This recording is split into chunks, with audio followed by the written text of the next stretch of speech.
How many versions of me have I buried just trying to be loved the right way? The girl who stayed up all night analyzing a one-word text. The one who forgave what she promised she never would. The one who wore hijab, believed in Allah, prayed on time, yet kept falling for men who didn't even know how to choose themselves. Not out of desperation, but because she had a soft heart and no map. This isn't a video about hating men. This is for the women who are slowly disappearing inside the kind of love that was never love to begin with. The ones who confuse silence for sabr, boundaries for selfishness, and heartbreak for spiritual growth. Because here's the truth. Some women fall in love. Others vanish inside it. And this is for the ones vanishing and don't even know it yet. How many versions of me have tried to be loved the right way? There was the girl who stayed up all night wondering what his one-word reply meant. The one who forgave what she swore she wouldn't tolerate. The one who dimmed her light just to feel a little less invisible. The one who said, "I'm fine," while quietly breaking inside. And she wore hijab. She believed in Allah. She tried to pray on time. But when it came to love, she kept choosing men who didn't even know how to choose themselves. Not because she was desperate. No. But because her heart was soft and she had no map. So every time she gave, she hoped. Every time she stayed quiet, she thought, this is patience. This is sabr. Every time she ignored a red flag, she whispered, this is what good women do, right? But that's the lie. A lie wrapped in fake strength and emotional survival. A lie that told her being loyal meant losing herself. A lie that confused sacrifice with self-erasure.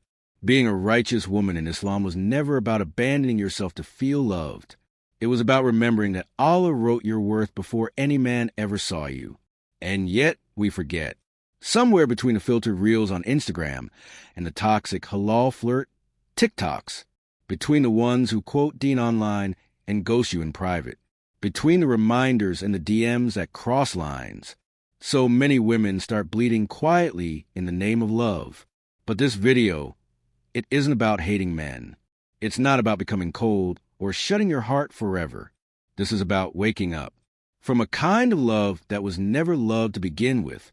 From a kind of affection that required you to disappear just to be seen. This is about remembering that your soul was never created to be someone's unfinished project. Because here's a truth that stings. Some women fall in love. Others disappear inside it. And this is for the ones who are disappearing and don't even realize it yet. So let's begin. You ever feel that pause? That quiet, uncomfortable beat before you say yes, even though everything in your chest is softly screaming. Don't do it. You feel it in your stomach. That slight tightening. That resistance. That sacred discomfort. But you ignore it again. Because you don't want to seem dramatic. You don't want to be the girl who's too sensitive. You don't want to ruin the moment. So you smile and go along. Yes to things that make you uncomfortable. Yes to jokes that cross a line. Yes to conversations that slowly slip into haram. Yes to plans that used to be your red flags. But now, you call them compromises.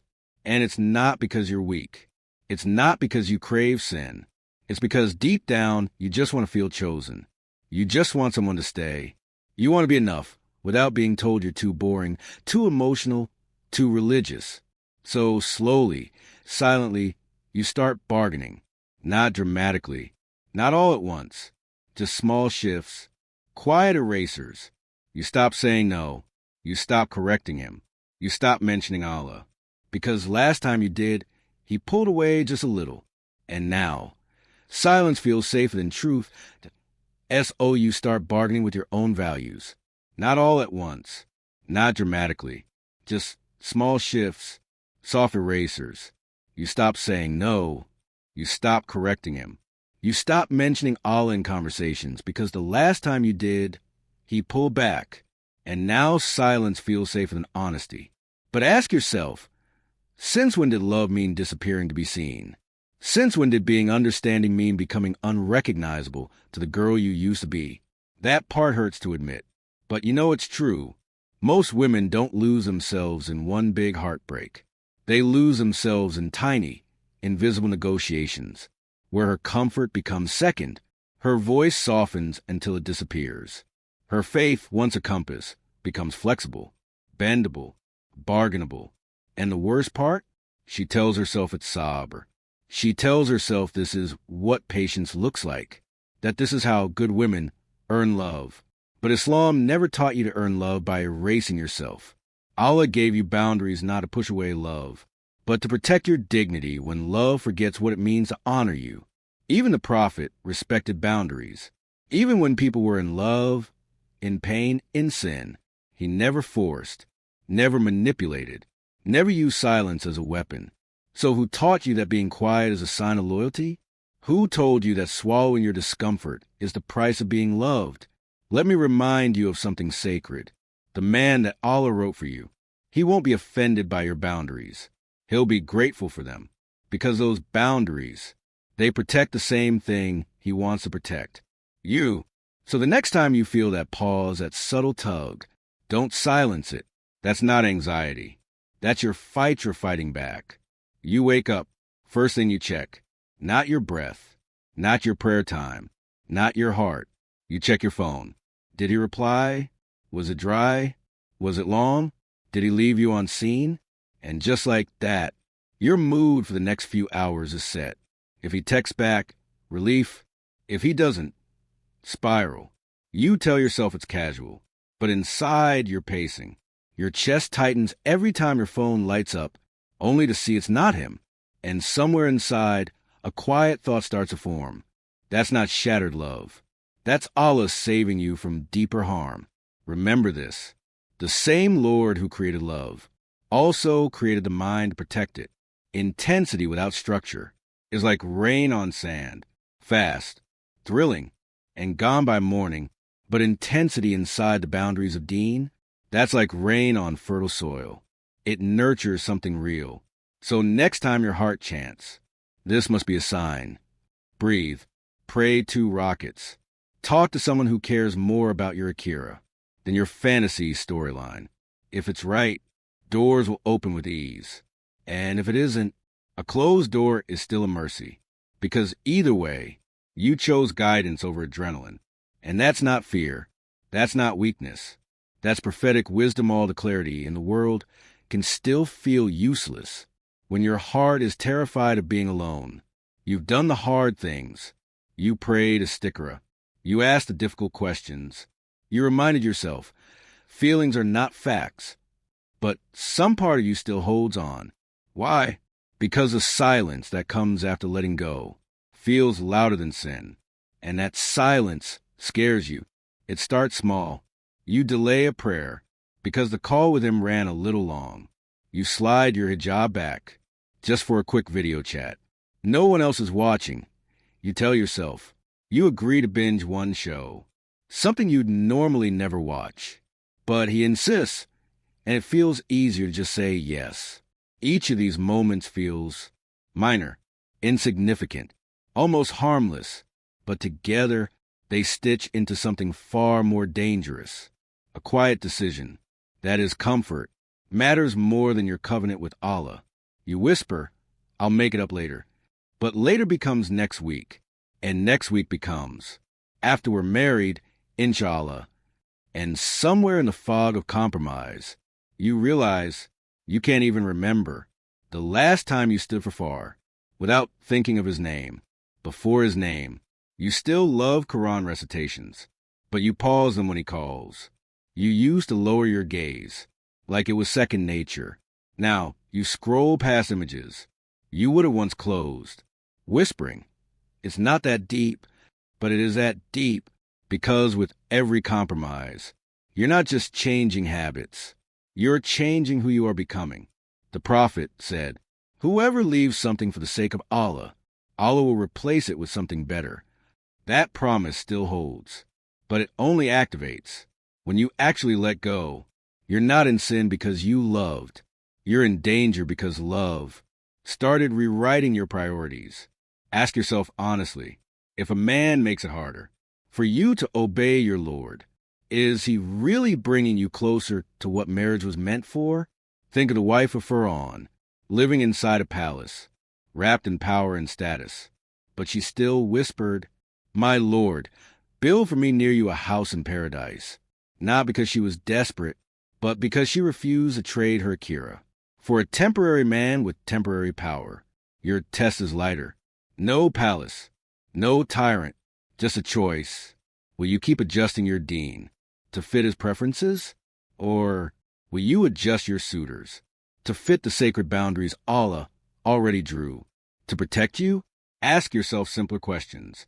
Do you pray with more focus or less since he came into your life? Does your screen time feel more like diaper or distraction? Would you feel proud if your mother overheard your late-night calls? Because when a relationship costs you private worship, the price is already too high. Even if the world applauds your romance, if your prayer rug is collecting dust, that's not love. That's loss. And yes, walking away hurts. But hurting for a short while is mercy if it protects you from a lifetime of spiritual erosion. And lyric, no quote, no friend's advice can sugarcoat the truth. Letting go hurts, especially when you hoped, really hoped, that this time would be different. But let me be honest with you.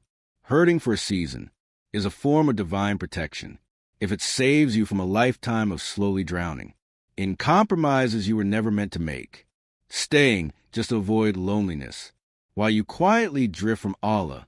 That's not love. That's emotional debt, and it's collecting interest every day. You delay what you already know is true. Eventually, that debt gets paid, with joy or with regret. And you deserve joy. Choose the kind of love that makes you leave your prayer rug open, not one that makes you tuck it away, because he might call during far. Choose the relationship that makes Quran playlists feel natural during car rides, not one where you feel awkward bringing up a hadith. Choose the person who honors your hijab, not the one who keeps negotiating it. Choose someone who asks about your dreams for the Akira, not just your weekend plans. If he makes you feel like your boundaries are too much, remember this. The Prophet never mocked a boundary, never guilt-tripped someone for wanting to stay close to Allah, never called sincerity drama, never made anyone feel small for being careful. Why are you letting someone else do that to you? Ask yourself this one final question. Does this relationship bring you closer to the woman you are when you step off the prayer mat?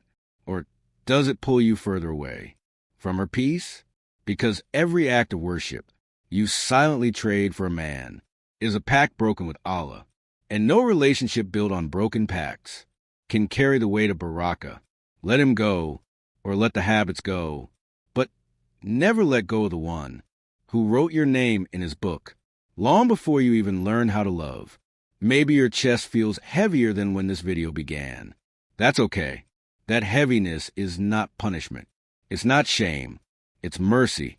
The mercy of Allah pulling you back before you drift too far. What you're feeling right now, that ache in your chest, that's your fighter waking up. That's your soul saying, come home. Not to a man, not to a fantasy, but to the you who used to raise her hands and cry out at night just to feel close to her Lord. The version of you who smiled after sujud because her dignity felt whole. Maybe you thought this would be a love story.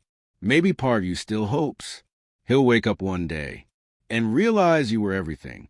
But here's the truth you've been avoiding. Any relationship that thrives when you drift from Allah will suffocate the moment you start walking back to him. Let that be the test you carry forward. Because no matter how warm the memories, how deep the connection, how hard it feels to walk away, if it asks you to trade your soul for companionship, it's not love, it's loss. This isn't a call to rebellion. It's not a takedown of men. And it's definitely not a modern slogan, disguised in religious words. This was never about proving anything to the world. It's an invitation, a gentle, firm invitation, to come back to what was always yours, the prayer that used to bring you peace, the Quran tab you used to keep open, the modesty that once felt like honor, not burden, the dignity that glowed from your heart, not your outfit. So if this video found you at 2 a.m., wrapped in a blanket of anxiety, staring at your phone, replaying the what ifs and the almosts. Just pause, breathe, and remember your Lord never left you. Not once. You may have forgotten him, but he's never stopped writing mercy into your story. And if you're still afraid, still bargaining, still wondering whether to stay or go, ask yourself this. If I let this go, what will I gain with Allah? Because anything you leave for his sake, be it a man, a habit, a late-night chat, will be replaced by something infinitely better. Not always instantly, not always in the way you expect, but always with more nur, more dignity, more peace than any temporary romance can offer. Speech balloon, so if this message met you in a moment of confusion, drop a simple dua in the comments. Ya Allah, keep my heart firm and my dignity clear. Your dua might be the one that gives strength to another sister who's tried to walk away too. And if today you choose the harder, holier path, know that you are not alone. You are not broken, and you are not weak. You are simply remembering who you were before love became complicated, and the one you chose over ease. Allah is the only one who can fill the space. You just cleared. Dizzy, this is your return, your redirection, your redemption. And Allah is always waiting for a heart that turns back to him.